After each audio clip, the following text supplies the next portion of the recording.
Hello, everybody. Hello. Samuel McCullough.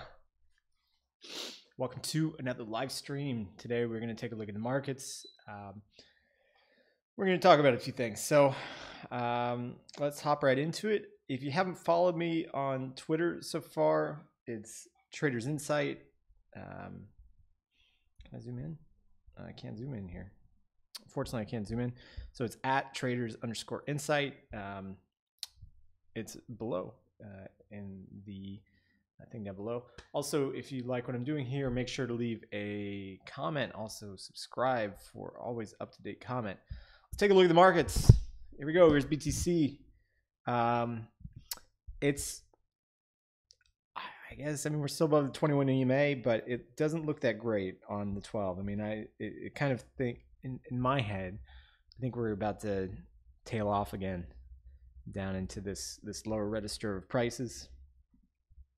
If we take a look at the hourly, we can see that we've dipped below the 21 EMA on the hourly.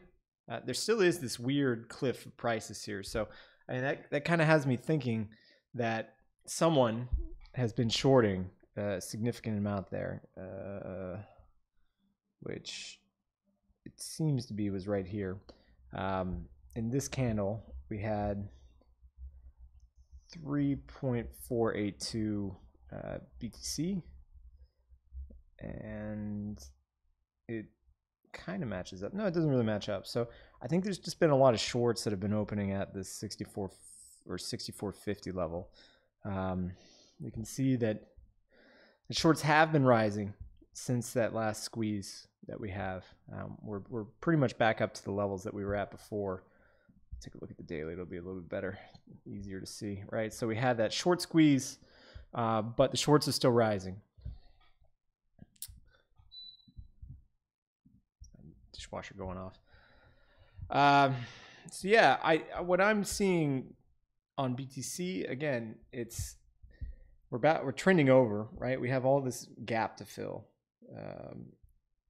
We did have this big candle from the Bitfinex pump, but I think it was simply that. I think it was just a pump, and I think we're going to resume our downward course.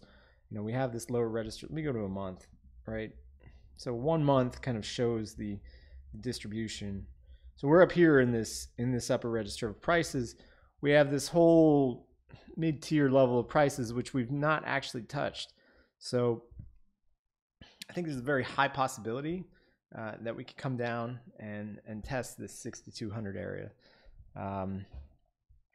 We had a lot of action at these higher prices. However, in this range, you can see that there is a noticeable gap. And so we can take a look at the 3-month as well too on here, right? So yeah, this gap right here has been significant, right? That I would think that we need to fill this out before we can continue onwards and upwards. Because year to date, we can take a look at this as well too. Everything's been pushing down, and this kind of 6,400 area has been the base of where the majority of all the volume has been going in this year. If we go back 1 year, it changes and becomes a little bit different. We also have this area up here at 8,200, which is also significant for price volume. But really, we've been kind of bouncing around this 64.50 area. I would assume that we need to come down. We need to fill out what's below. If we take a look, right? So below, we have a huge gap in this 5,000 area, all the way down to 4,000, and then from 4,000 all the way down to 3. There's almost no volume that took place in this 5,000 area. And like I posted on Twitter today, these types of descending wedges are not continuation patterns. They are not bullish patterns, because what you usually have is a downward continuation. You have a squeeze, which we're having right now, and then the price just drops out. Because the volume, you can see that volume is decreasing week on week. We go to a week, right? We can see that volume is decreasing. Nobody's really buying at these levels. Nobody wants to have anything to do with these levels. So we need to come down even further. for the, let me just zoom this in a little bit to get out of that lower register of prices. Right, so you can see it a little bit better here. We have this range between 6,000 and 4,000, which almost no price action was happening. We also have a very small area between 4,000 and then 2,000, or about 3,000. I would say it's extremely high probability that we go through and that we head down into this area for the end of this year. You think it's a continuation pattern, right? So we continue downwards into this. We move around in 5,000 for quite a while, let's say until like May of next year. We have our spike, like which happened last time, and then we have a continuation from here upwards, so that by the end of 2021, there's a possibility that we hit all-time highs again. At least that's what happens in my head. Because look, let's go back a little bit before Bitfinex. Let me go to Bitfinex so I can get all the data. Right. So here's what happened previously in the last pump. Okay, so look at this. We had a pump, and I can show you several bubbles, right? So this is the first pump, right? We went from $15 all the way up to over $1,000, $1,100. We then had a sell-off, which took how many weeks? All right, so this sell-off took 630 days to hit bottom. That's almost 2 years, and before we had any movement out of this downward trend that we were in. Now we're in this descending trend as well too, and the amount of time that's elapsed since hitting all-time highs has been 300 days. So if this is similar to the last bubble, which happened in BTC, taking from we can just say 100 to 1,000, took 2 years to work that off. If we assume similar here, we're looking at a continuation of the bear market out until like here, which is August of next year, which again makes sense in that a lot of companies are bringing stuff online. Still a lot of questions, regulatory concerns that have not been solved by many of these crypto companies, and now you're actually starting to see the big boys come in. So really, it takes time to develop projects. I can tell you that firsthand. So I really don't think that this is some quick turning point where we just flip the switch and all of a sudden go back. Yeah, I don't think that at all. To those who think that we're gonna somehow just break up, right? That this is some sort of continuation pattern up to here, and then all of a sudden we do this like U-turn and head north again. Don't think so. If we look at the log, go back to auto, right? Look at the log. It just doesn't look great. Let's look at the last bear market, right? So again, we had this big downward pattern. I don't think we've hit capitulation yet. Miners are still adding on hash power. The network is still growing very rapidly. People are still making a lot of money in the mining. Maybe not with the S9s, but with some of the newer equipment, it's definitely there. So again, what's the weekly 21 EMA at? Like 7,000. So as long as we stay below 7,000, it's still quite bearish. And look, we've yet to closed once above and then quickly came back down. Closed essentially once above here and came back down, closed once above, came back down. So those reversals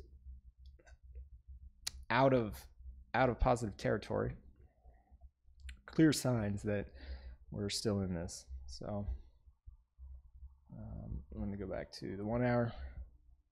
So yeah, still holding short. Let's take a look at Ethereum, which looks much worse at $200. Right. Let's take a look at the 1 day. All right, so here's the 1 day on Ethereum. It's really just been ranging in between 202 and 205. Nothing really significant in price movement yet. Let's take a look at the 5 day.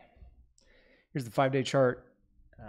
We are still up on 5 days from where does it start? Around 192. So we're up about $10 on the 5 day. I wish that was a week. So the 5 day is a week, but really there are no things. Let's take a look at the month. Almost at zero for the month. We started the month at 196 and we ended at 203. It's not that great. But yeah, coming back to the 1 day, there has been continued sell-off. I'll show you why I don't like this. So we essentially have gone below the 21 EMA here, and we're heading down into oversold territory on the 1 hour, but we also have a long way to come down. You can see that usually the reversals happen when we're quite under. So I don't know, I'm looking at like a 197, like a retest of this bottom right here, or this kind of resistance, not bottom, the retest of this resistance area that we had at 198 and has been touched multiple times. You can see here it was touched, here was resistance, here was resistance, or sorry, this is support, support, resistance, resistance, kind of getting choppy in here as well too. So this is a very, very strong level, and we have yet to test it again. So maybe this time when we test it, we get a strong bounce off. We can push through, but I'm not hopeful. As for the alts, we'll just run through them quickly. Nothing too significant to talk about here. It looks like my Tron trade from yesterday would get filled right now. I still haven't placed that trade. It just started not to like it. LTC, I really think LTC is about to fall off a cliff. 825. Maybe you think it's going to retest the lows down here at 760. Especially if BTC comes down. Oh, look at that. Look at XRP. That is incredible. Can I'll get rid of this. What's it on the 2 hour? Is that a sell on the 2 hour? Oh, wow. I think I made sell XRP here. XRP BTC. Yeah, everything looks pretty bad. Everything just looks really, really, really bad. So let's talk about the Bitfinex thing. The pump that was caused the other day was obviously caused by people getting scared of holding Tether, so they just fire sold it. It took it down to about 85 cents to the dollar on Bitfinex. BTC started trading at a premium of about $1,000 on Bitfinex. That gap has come down to about, what is it now, $300. So the gap is slowly closing. The arbitrage is taking place, and it's pretty significant. You can see we're finally under the 21 on Bitfinex. Let's do Bitfinex minus Coinbase. Bitfinex minus Coinbase. BTC USD. All right, so here's the spread. Oh wait, why is it on log? I don't want log. Okay, so here's the spread that happened the other day. It's still high. It's still $280, but definitely is coming down. Let's look at the daily on this. Oof. Wow. That's not great. looking at it on the daily. Has there been issues before? Yes. So there has been issues before, but it was in the opposite direction, where Coinbase was actually the one that was. So there's negative premium to go to Bitfinex. Interesting, but I don't know. I've heard rumors on both sides saying that no, that Bitfinex is completely untrustworthy. At the same time that it's being well run, and that the guys are just, I don't know. Some big players are manipulating it or something. I don't know, spreading FUD. Who knows? Who could tell? Not me. Also, EOS, look at this. Touch, continues to touch. That's pretty crazy. We have the, look at it, it's just following that trend line on the USD price, which is very interesting. Oh. Huh. Let's run through the alts.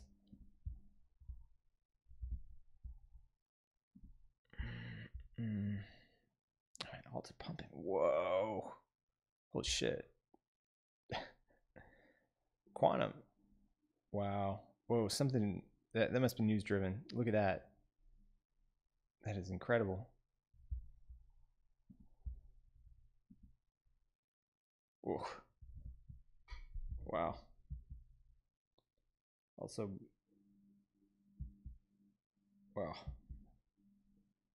Oof, man, it's alt season, isn't it?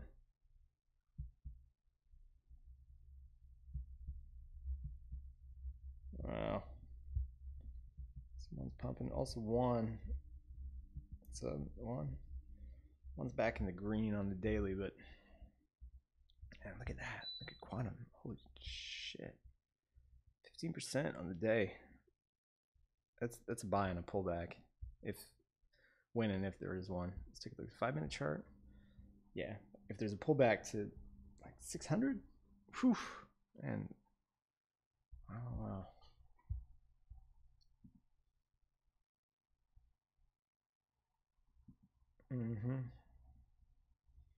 All right, I don't want to wax too much about the pairs. Take a look at Go real fast. It seems to be bottoming out right there. All right, so it's going to wrap it up for today. Still just waiting for BTC to make a move, which probably will at some point. It has to. I mean, the volatility is 36 right now, so average move on BTC a day is about $500. And we've not gone that far. We've gone maybe like $200, so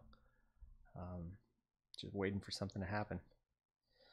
So it's going to wrap it up for today. I've got a couple of lessons coming that I'm going to film either sometime today or tomorrow, just about risk management, and we'll get those done and get them up. So see you guys soon.